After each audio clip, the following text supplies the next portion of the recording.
E o Anderson que administrava as contas disso daí. É. A Flor de Lis, eu consigo entender até por que que ela desejou, até por que que ela matou o marido dela. Eu entendo, apesar de não estou concordando com nada. Tanto que ela está pagando pelo que ela fez. Mas quando tu vai estudar o crime, tu consegue entender muita coisa. Porque a Flor de Lis, quando o Anderson conheceu a Flor de Lis, nas palavras dele, tá? Ela era uma pobre coitada que recolhia moleques da rua e levava para casa para fazer ali um trabalho cristão. Só que o Anderson, que era, apesar de ser bem mais novo que ela, ele era muito visionário. Então ele viu ali naquela Situação. naquele trabalho voluntário, naquele trabalho social, ele viu ali um negócio. Então o que que ele fez? Ele começou a eleger critérios para adotar. A Flor de Lis levava um garoto lá de 17 anos, ele falava: não, a gente vai pegar agora criança.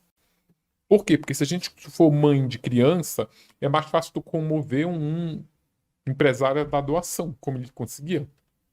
Quando ela tinha ali uns 20 moleques lá na casa dela, ele pegou e ligou para uma rede de TV, sabe, vendeu a pauta, olha, tem isso aqui, aí o jornalista ia lá fazer uma matéria com o jornal local, ele pegava o contato desse jornalista, aí daqui a pouco ele ligava para uma outra redação, ele era o próprio administrador daquilo ali, o Uhum. marketing era todo dele. Aí eu vou te levar na Xuxa, aí eu vou te levar na Ana Maria Braga, e levava mesmo.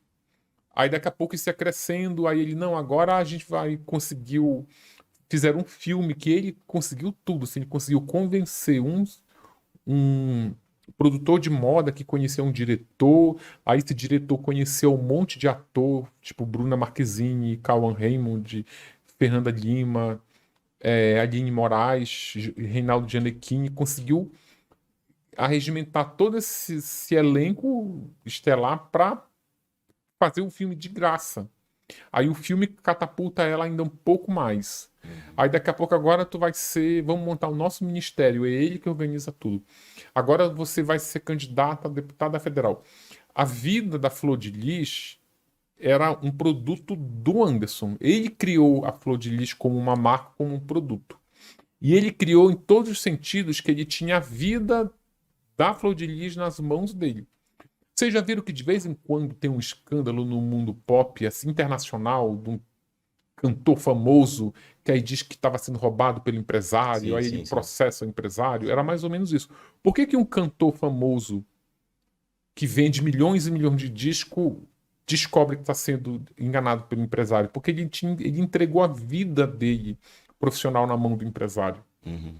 Então é mais ou menos isso que a Flor de Lis fez. Ela entregou a vida pessoal, porque ele era marido dela, e a vida profissional em três vertentes: a pastora, a cantora e a deputada. Era tudo na mão dele. Uhum.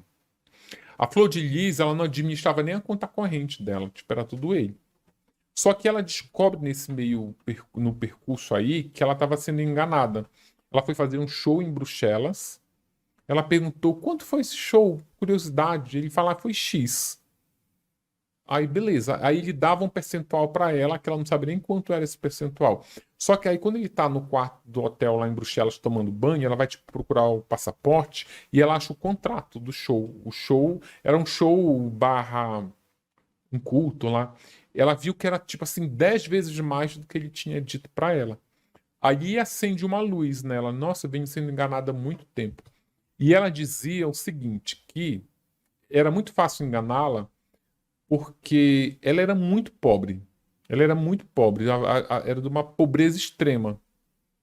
Só que aí, como ela mesma conta, olha, eu era muito pobre, tipo, de comer todo dia ovo cozido e arroz no almoço.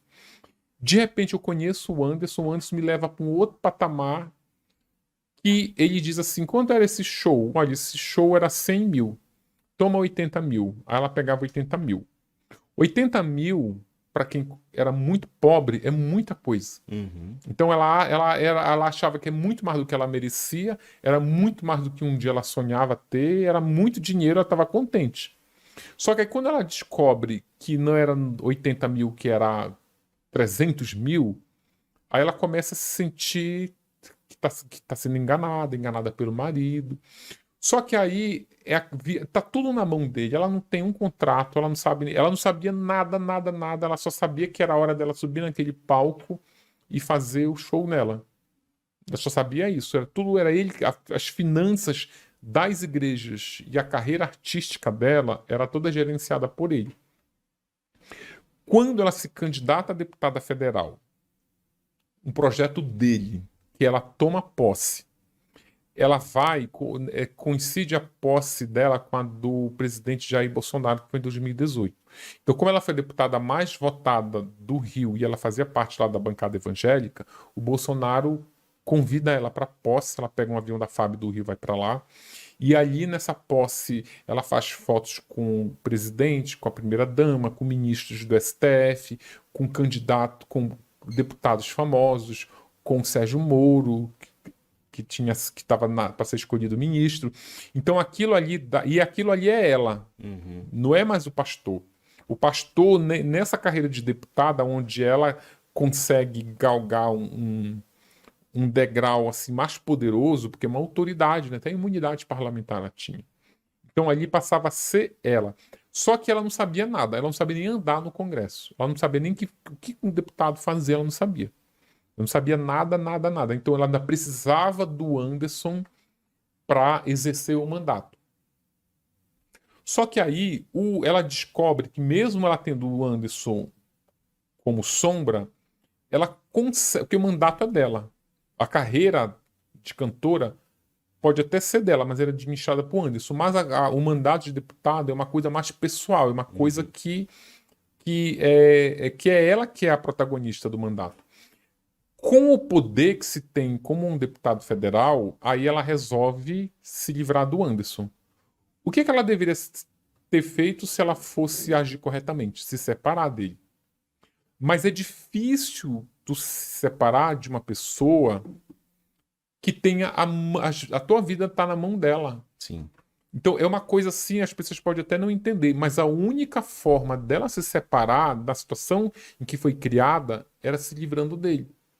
Primeiro que ele administrava todos os negócios. Ela ia sobrar para ela só o mandato de deputado, que tinha um salário ali de 35 mil, que não era nada perto do que ela ganhava vendendo discos nas igrejas e tal.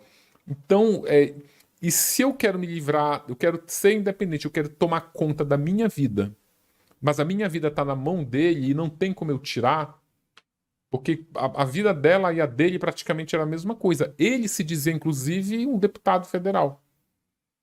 E ele dizia nas rodas de conversa, que ele reunia muitos pastores na casa, que a Flor de Lis era um produto dele, e ele humilhava muito ela.